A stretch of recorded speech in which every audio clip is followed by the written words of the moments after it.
Alright, so I'm just gonna record another S.P.Q.R. Let's Play part today. Because why not?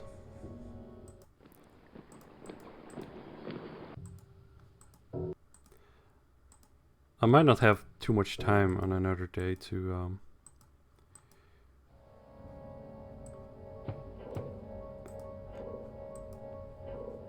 let's see, is the combination changed of this safety locker?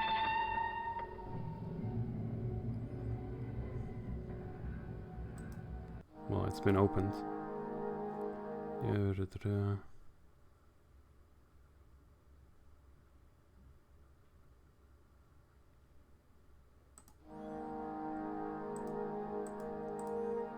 I don't know.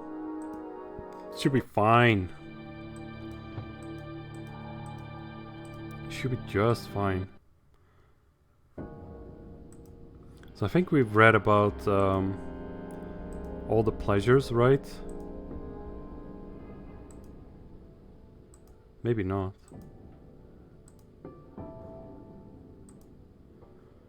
How much have I read of this? I've read the Emperors, Politics and Laws, the Old Republic. I think I've read this as well. Agrarian movement. 12 tables. Pretty sure I've read that. Let me just put the mouse out of the way for myself. You shouldn't be seeing that, but I see it, so it bothers me. I'm pretty sure I read about politics. I'm pretty sure I read about emperor, the military, the recruits.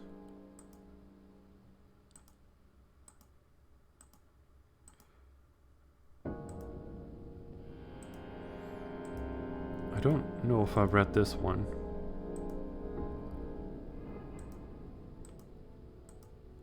I think I didn't read about the military.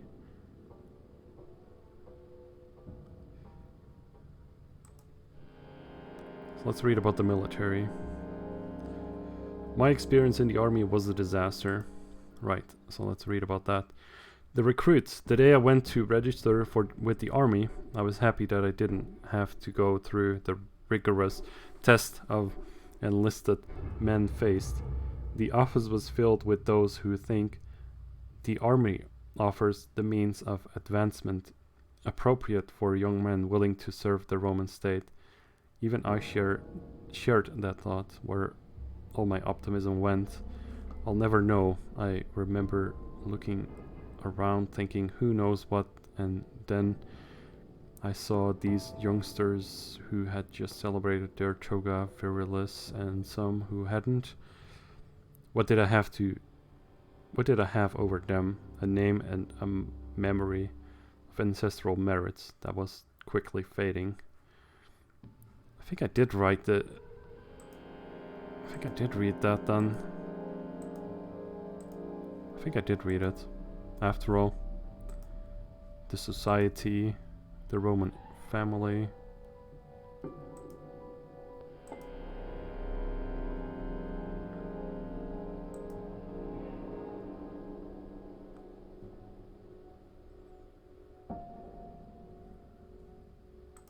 I think I read that as well, so I think I've read everything. The meals at the Imperial Palace, fantasy food.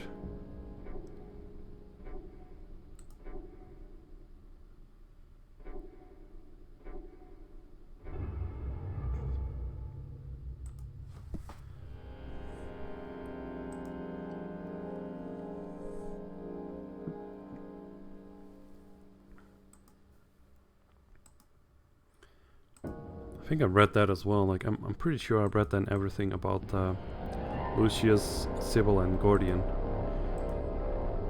So we'd only have to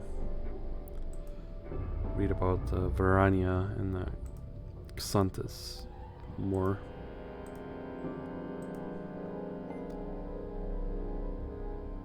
So a treatise, Achilles heel, so many years spent in First page I should have read in any case, so...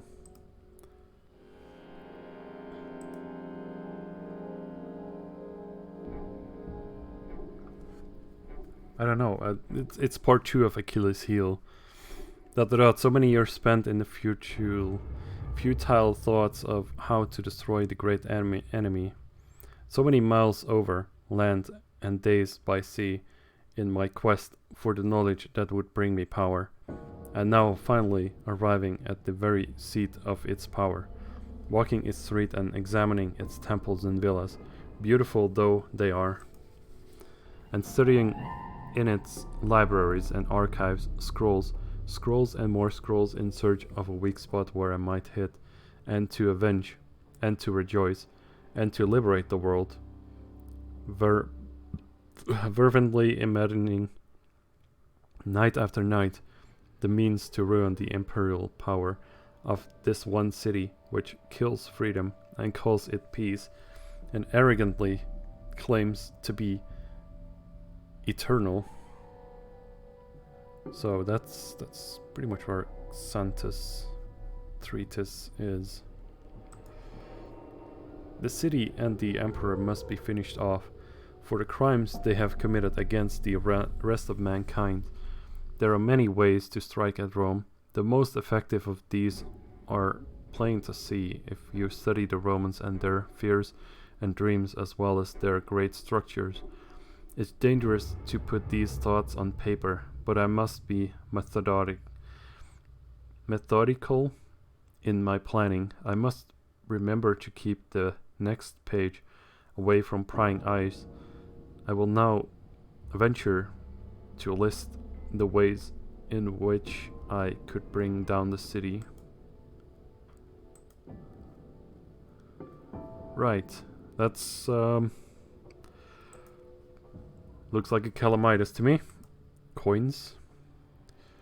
Da-da-da-da-da.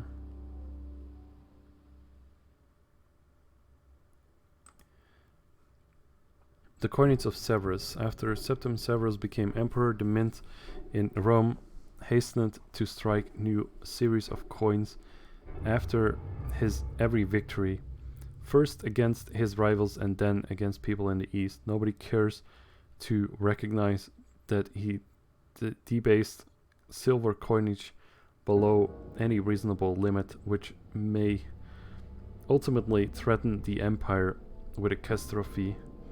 When I look at his arrogant bearded profile on the coin, surrounded by those silly titles, Porcicus, Arabicus, to commemorate his so-called achievements, or even at that of Julia Damna, who is linked to the reverse of the coins to not less than the goddess Vesta, I feel anger building up in me and recall how my native village was routed by the imperial legions and my family killed. Honoring the army. It is not surprising that Severus, who owned his power entirely to the military, chose to celebrate on his coins the Pannonian and German legion, which supported his bid of power. His bid to power. He sought thereby both to enhance their loyalty and to reinforce his own image of power. Most of his predecessors did the same, something or sometimes with inadvertent irony. Claudius was dragged by the Praetorian guards from the palace to their camp and was forced to accept the purple.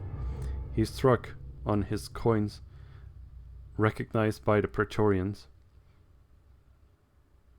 Nero put on his coins the legend, loyalty to the army, loyalty of the army. At the time when he proceeded to decimate the provincial army command, generating the revolt that eventually brought him down. History in images. I became a collector of coins when I realized that their embossed images reflect something, sometimes in telling details the history of the Roman people and those they conquered. In my travels, I sought to acquire coins of different periods and origins, some quite rare, and I keep them as a small reminder of my mission to redress the wrong inflicted on so many nations. I treasure them not because they can purchase a tablet of wax or parchment.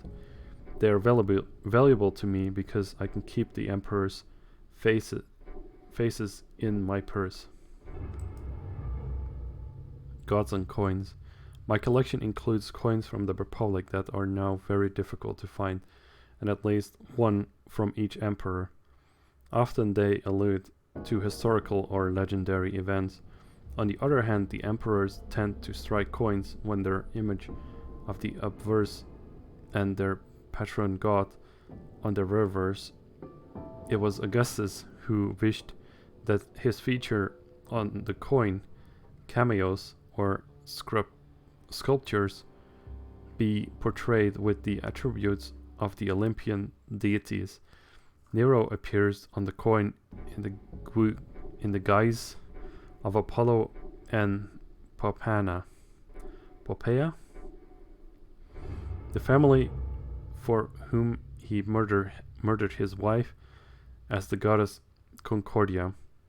Severus prefers to honor Hercules and Bacchus, gods of victory and deception. The Republican coins. The oldest monetary forms were not coins, they were ingots of bronze that date from the times of the kings. Naturally, I never saw any of these, but I read that their value and weight was shown by some simple markings. What can be called the earliest Roman coin, the nummus, carried more elaborate design resembling the standard currency of the neighboring Greek cities. The first silver denarius, minted at Rome's temple of Juno, Moneta, which I once saw but do not own, dates from the war with Hannibal and still looks crude, but is only slightly larger in size than it is today. In fact, some of this Republican silver continued to circulate until the times of Hadrian. The reform of Augustus. Of the variety of bronze coins, asses was and is most widespread. Although the denarius remained the chief silver currency in the late Republic and comprised, depending on time, from 10 to 16 asses. Some gold coinage was also struck on occasion, especially under Sulla. Augustus tried to regulate the matters as he did with everything else. He introduced the golden hours, equal to 25 denarii. One denarius struck in orichalcum, mixed alloy of copper and zinc, made 4 brass sesterces, and each of the latter made 4 asses. The changing rate. There still continues to exist a plethora of other currency, including Greek, but one does not need to know them all in order to understand how the system works. The relationship between the main denominations remain pretty much the same, even though the rates continue to change and inflation to increase. Nero was first to sully gold and silver coinage to introducing cheaper metals, and it was the glorious emperor Severus who recently, so that he would meet the demands of the army, made a further step and debased the denarius over 50%. I wonder whether I will live to witness in the not so distant future the emperor's financial collapse. Inscription on the coins. The coins in gold and silver seem to publicize the ruler's military prowess, while those in copper his civic honors. The emperors shrewdly use coins to impress upon the populace the legitimacy and beneficence of their rule. Besides invoking the images of the patron gods, coins may celebrate a deified predecessor or represent emblematically on the coin's reverse temples and public monuments they build, or inscribe a lie in the coin's legend and make it sound noble. Thus Severus styles himself on the coins as pacifier of the world, and his reign as happiness of the age, when innocent blood continues to be shed within and outside Rome's walls. Right, so that's interesting. Wonders. Statue of Zeus.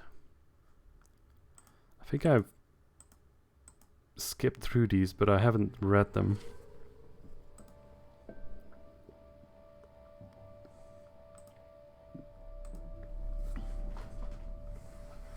There are moments when I allow myself to recall those early days of adventure, when I set out to explore the 7 wonders of the world. It was brutal, endless days on choppy seas, followed by endless trudging through hot and dusty roads, and always the danger of highwaymen or pirates. But I saw the wonders, all 7 of them. I planned my route carefully. I started at Olympia. I made my way through Asia Minor to Ephesus, Halicarnassus, Rhodes, and overland to Babylon, and finally to Alexandria and Giza in Egypt. The statue of Zeus. I timed my travels to coincide with the Olympic Games, which occur every 4 years in Greece. After days of rolling seas in cramped quarters, I spent 3 days hiking inland to Olympia. I had to fight my way through throngs of visitors and athletes from all over the empire, but I managed to gain access to the Temple of Zeus. I wept when I saw the giant statue of Zeus, created by Phidias, which filled the sanctuary to its 50-foot high ceiling. ... The flesh of Zeus was in ivory, his clothes were in pure gold, and his throne was built of ebony and precious stones. I understood why, for over 600 years, this has been one of the 7 wonders of the world. The Temple of Ephesus. After continuing eastward across Greece and working for some months in Athens, I continued by boat to Ephesus on the coast of Asia Minor. It was late summer and the heat was blistering as I approached the Temple of Diana. The original edifice was built on elaborate foundations in the marshy area in order to survive earthquakes. However, it was burned to the ground by the infamous Herostrates and was rebuilt by Alexander the Great on an even grander scale. I counted 127 of the largest Ionic columns I had ever seen. Every surface was covered with carvings and paintings in color or gold leaf. The mausoleum at Halicarnassus. I approached the city I approached the city of Halicarnassus from the north. At the last rise in the road, I could already see the chariot pulled by 4 horses that caps the famous tomb of the ruler Mausolus. The town of Halicarnassus is rich. It overflows with temples and statues, and fine Parian marble is used in ordinary constructions, but the mausoleum towers above them all in size and richness. So here it should be a chariot with 4 horses on top here. Something like that, I think. Imagine a giant square temple with 36 columns and as many colossal statues, all perched on a massive 6-story base. Above the temple level is a high pyramidal roof capped by the statue of the charging horses. Right. The Colossus of Rhodes. As our creaking trading vessel limped towards the shelter of the harbor of Rhodes, my eyes searched in vain for the Colossus. Where was the statue, designed by Charis, that towered above the high walls of the city, the giant sun god, Helios, with a crown of gold spikes around his head? Later, I explored the city and discovered the toppled statue. Many years ago, it had been snapped off by the knees by an earthquake, and the people of Rhodes decided to leave it there, a fallen giant of polished bronze. I climbed inside one of the huge feet. It was bigger than the boat which had brought me to the island.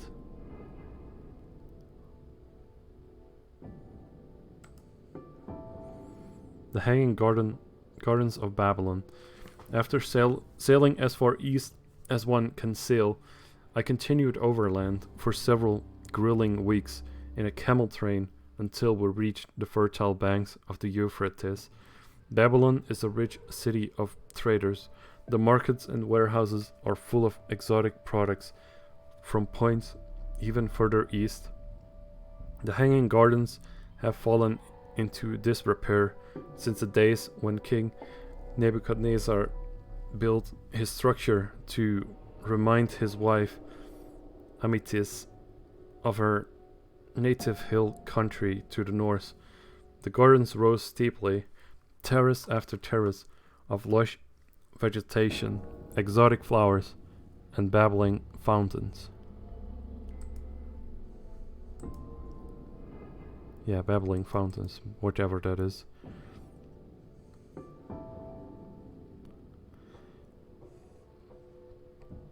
I discovered the secret of this wondrous garden that towered over Babylon. Deep in its base, a slave treadmill powered an endless chain of water buckets.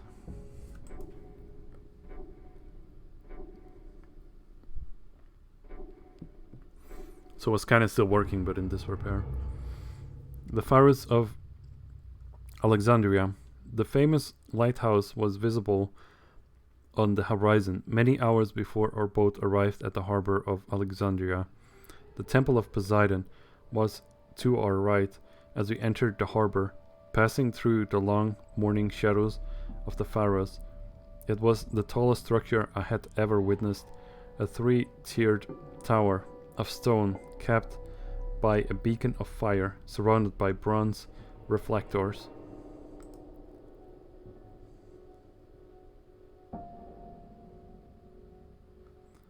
Inside the Pharos, a parade of mules wound up the spiral staircase, carrying kindling for the flame. On the roof stood the statue of the god Poseidon, higher than any man-made stone I had ever seen. Of course, I had yet to see the pyramids. I prepared to make my way up the Nile to the plateau at Giza.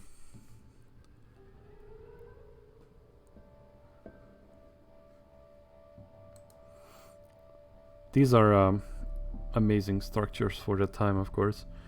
The Great Pyramid of Cheops.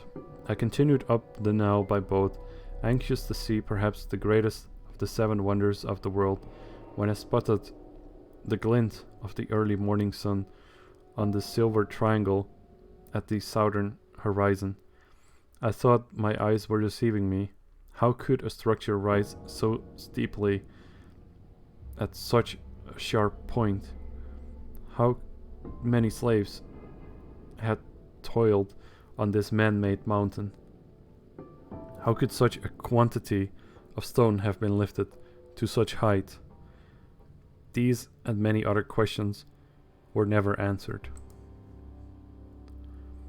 As we drew closer, I saw a structure more massive and taller than anything I had witnessed in my travels. The 6 other wonders would easily fit inside the volume of the Great Pyramid. The sides of the pyramid are polished like mirrors. At the top, the last gold-plated block shimmering in the sun. Right.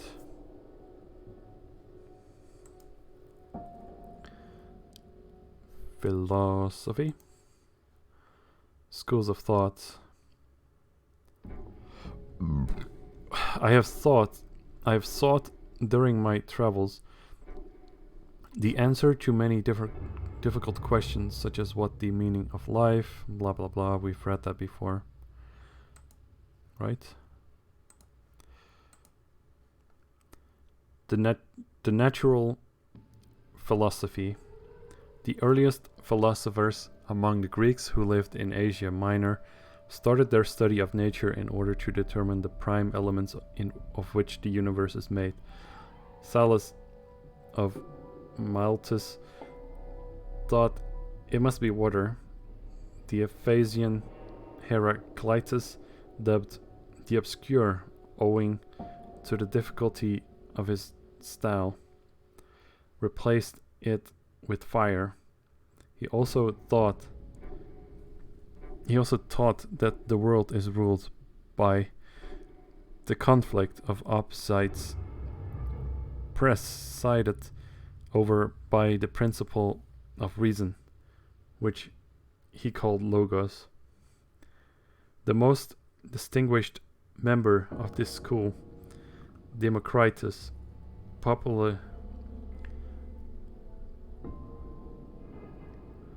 postulated that all matter consists of the smallest invisible particles, the atoms, and their combinations are responsible for the diversity and multiplicity of things, which is actually true.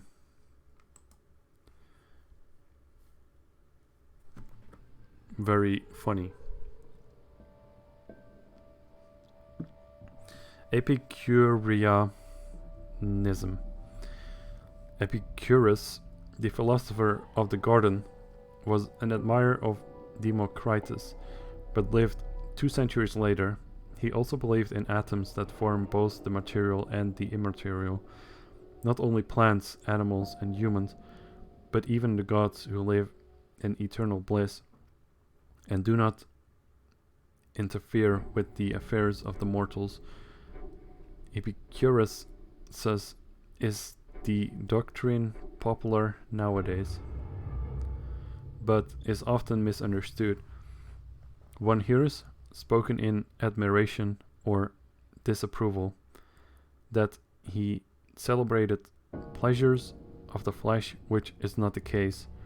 For him and his true followers, pleasure means the life of intellectual contemplation and imperturbability, the taste for beauty and the joy of friendship.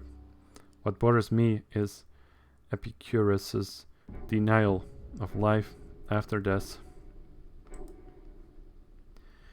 Epicurus on death. For Epicurus, our soul is composed as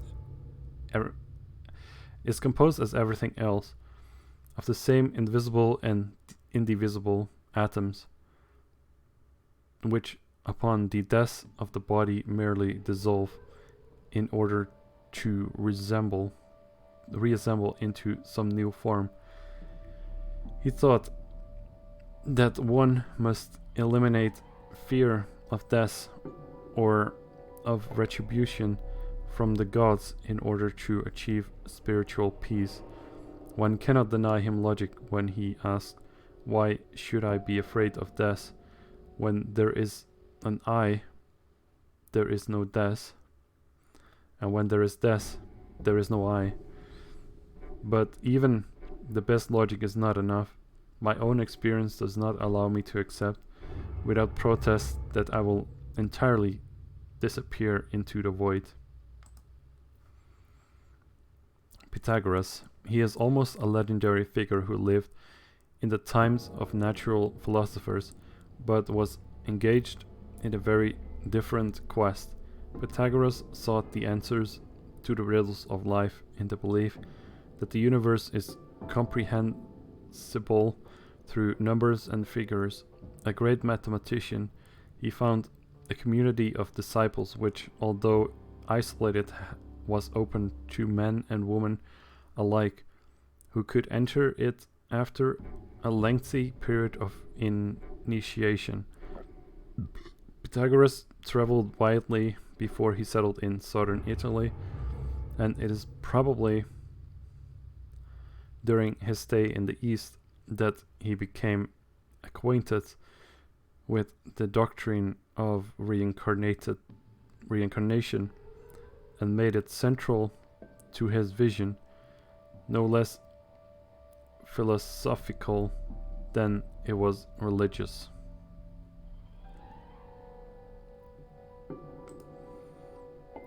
The transmigration of souls. Pythagoras thought that the body is the prison of the soul, which is divine in origin, and it depends on one's own spiritual life, what will happen after death. The soul, which are purified through the pursuit of wisdom and moral good, upon being released from the body, reclaim their seat among the divinities, but all the others return to the cycle of earthly life in the shape of plants, animals, or other human beings. The Pythagorean tradition never died. It influenced Plato, and only a few generations ago its proponent Apollonius of Tyana acquired very great fame as a miracle worker.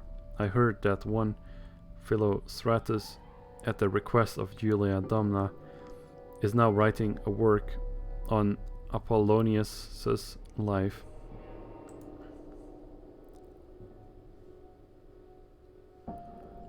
The Sophists started a trend that succeeded natural philosophy. Instead of studying physical phenomena, the Sophists, wise men, concentrated on the problems of ethics, that is, human values and behavior. They were powerful rhetoricians who loved to argue mutually exclusive viewpoints. They denied the existence of truth, and it was one of the most prominent among them, Protagoras, who said that man is a measure of all things. Their insistence of the relativity of knowledge and of good and evil was exploited by unscrupulous politicians in order to justify their own acts. This contributed in the demise of the Greek democracies, and the sophistic movement came similarly to an end. Socrates, so-called the wisest of the Greeks, by the Delphic oracle.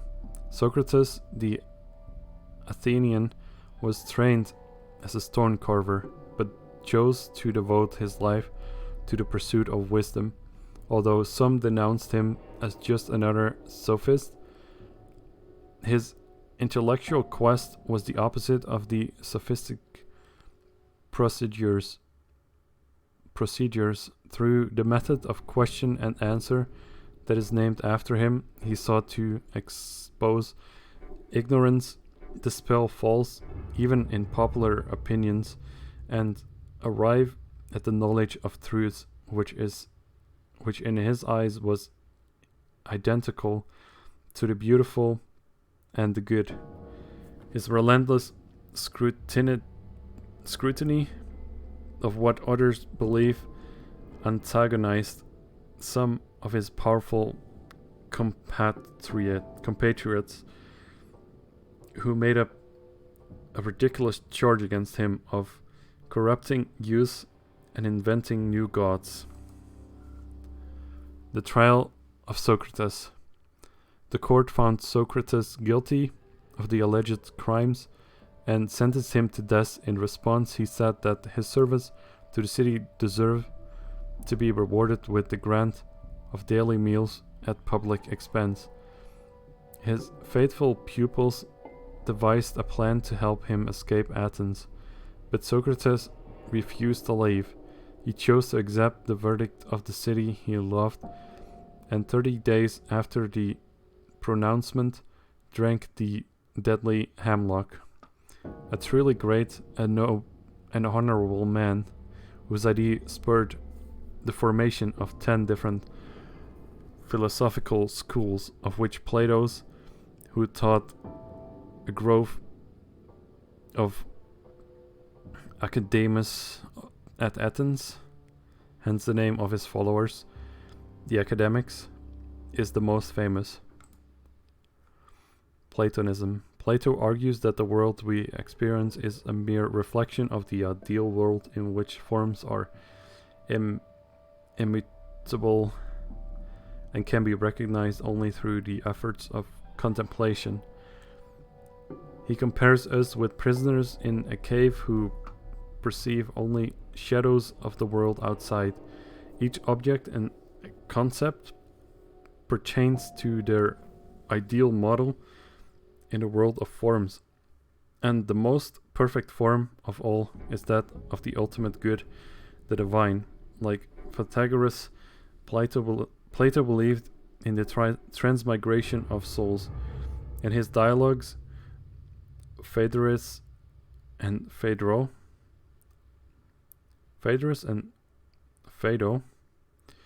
he offers the beautiful image of a soul as a chariot driven by 2 horses, black and white, which are appetites and reason in the charioteer.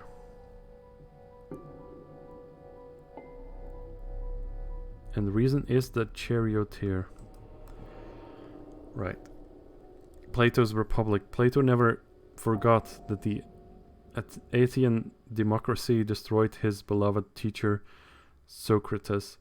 For many years he worked on the project of an ideal state that he conceived as a society ruled by philosopher kings and protected by guardians who possess no property and enjoy communality of wives and children. To him, this would prevent a division into rich and poor, as well as ensure that the welfare of the individuals is subordinate to the welfare of all. Driven by his ideas, Plato traveled to Sicily and proposed to the tyrant Dionysus to implement this vision. Predictably, he succeeded only in angering the tyrant, who sold him into slavery, from which he had to be ransomed by friends. Aristotle. You could make this super long. I mean, there's a lot to philosophy, even more than this, probably. Let's see how far this goes. Aristotle. Right, it's not that much more to read, so we'll just finish that off. Aristotle was Plato's student, but did not believe in the world of forms. Instead of pure speculation, he preferred experiment and description, and by employing those methods contributed to every branch of human knowledge, from physics to poetics. He formulated the science of logic and examined dozens of political constitutions, concluding that a moderate or mixed form of government is the best. Aristotle established his school in the place at Athens called Lyceum, where he walked around during his lectures, which account to the name peripatetics, from the Greek word walking, giving to his adherents. But later he was invited to Macedonia and became the tutor of Alexander the Great. The Cynics. The movement of the Cynics began with Socrates' pupil Antisthenes, who thought that pleasure are harmful and poverty virtuous. The Cynics feel proud of their name, dogs, but believe that one's need must be satisfied in the cheapest and easiest way. They question the legitimacy of order and society and defy all conventions as unnatural. One can often run into a wandering cynic teacher in rags at a street corner, arguing self-sufficiency and needlessness of shame to the bemused audience. The most famous of them, Diogenes, lived in a barrel. When Alexander the Great saw him sunbathing and inquired what he could do for him, the philosopher asked the king to step aside and not block the sun. Definitely, I've read that before. The Stoic. Zeno was the founder of Stoicism, so called because he started to teach it in the Stoa Poikil portico at the Athenian Agora. The Stoics hold that the world is suffused with the divine, so that everything is interrelated. Since each soul contains a divine spark, human misdeeds caused by evil passion may result in natural catastrophes. Consequently, a wise man must suppress all destructive appetites, even such emotions as fear, anger, or pain, and attain the state of mind they call apatheia. When suffering is no longer possible, virtue, since it relates to the supreme good, is prized above all. A Stoic is prepared to combat adverse fortune and even die rather than submit to evil. Stoicism in Rome. Stoicism became a vogue in the times of terror. It helped the dissident senators to justify their resistance to the imperial tyranny by argument other than the mere appeal to ancestral customs. Quite a few of them chose calmly to commit suicide and not to participate in policies they did not approve. Would I feel as serene dying for my beliefs? I admire the Stoic vision of equality between all men and women, irrespective of their status and wealth. The senator Seneca, the slave Epicurus, and the emperor Marcus Aurelius, all three belong among the most famous Stoic thinkers, a distinction no other school of philosophy possibly could claim. I'm pretty sure nobody nowadays would feel, or few people would just feel as serene dying for your beliefs.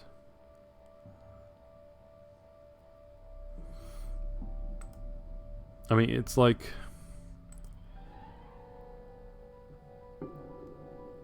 nowadays you're not gonna get like murdered over something you say as easily as in this time, maybe. But who knows? The Skeptics. This is the sect which denies the very possibility of knowledge. To my mind, their position is self-contradictory.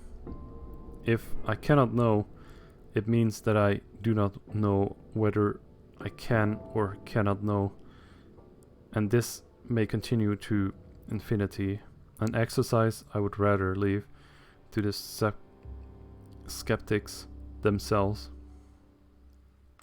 Yeah. So anyway, I think that's about it. I'm not gonna read more. Thanks for watching again, and boy.